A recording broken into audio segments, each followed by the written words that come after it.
हर हर महादेव दोस्तों, आपका स्वागत है हमारे इस आध्यात्मिक यात्रा में। आज हम बात करेंगे ऐसी रातों की जब भारत की गुफाएं, वनों और पर्वतों पर ऋषि मुनियों की तपस्या, ध्यान और साधना से जगमगाती इन साधकों के लिए सबसे पवित्र होता था।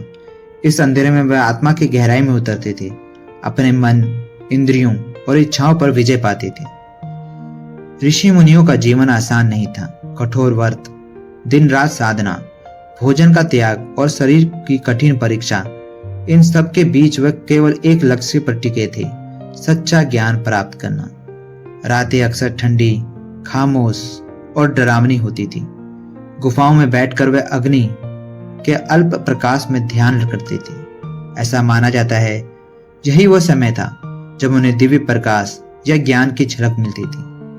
अब सवाल आता है, आखिर इन रातों में ऐसी क्या शक्ति थी?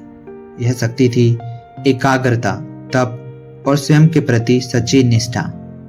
हर ऋषि की कहानी अद्वितीय है थी। कोई संपूर्ण योग साधना में लीन होता, कोई ब्रह्मांड के रहस्यों पर चिंतन करता, तो कोई मानव और प्रकृति के संबंध को गहराई से समझता। कई बार ऋषि मुनियों का आत्मज्ञान, भविष्य के संकेत और समाज के लिए अनुपम सूत्र प्राप्त होते थे। किंवदंतियां कहती हैं, इन्हीं गुफाओं में बैठकर महर्षि वेदव्यास ने महाभारत की रचना की। महर्षि अगस्त्य ने प्रकृति की और ऋषि भारद्वाज ने हजारों साधकों के ध्यान की बातें सुनकर आयुर्वेद जैसे शाश्वत विज्ञान को लिपिबद्ध किया।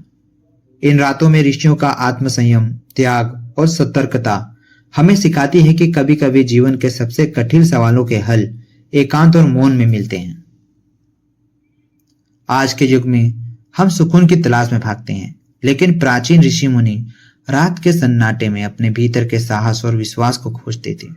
उनका संदेश स्पष्ट है, अगर जीवन में सच्चा ज्ञान और शांति चाहिए तो कुछ वक्त अपने साथ एकांत, साधना और मौन में बिताइए। उनकी प्रेरणादायक रातें दर्शाती हैं कि अंधकार कभी डराने के लिए नहीं होता, बल्कि यह आत्मा को जगाने के लिए होता है। तपस्या और साधना से ही मानव के भीतर का ज्ञान और उजाला जन्म लेता है।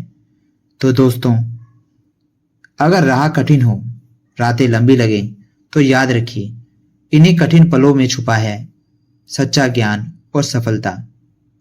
इस वीडियो की समाप्ति पर अपना अनुभव हमारे साथ जरूर साझा करें। अगर यह जानकारी आपको पसंद आई हो तो लाइक करें, शेयर करें और चैनल को सब्सक्राइब जरूर करें। और अगली प्रेरणादायक यात्रा के लिए जुड़े रहें। हर हर महादेव।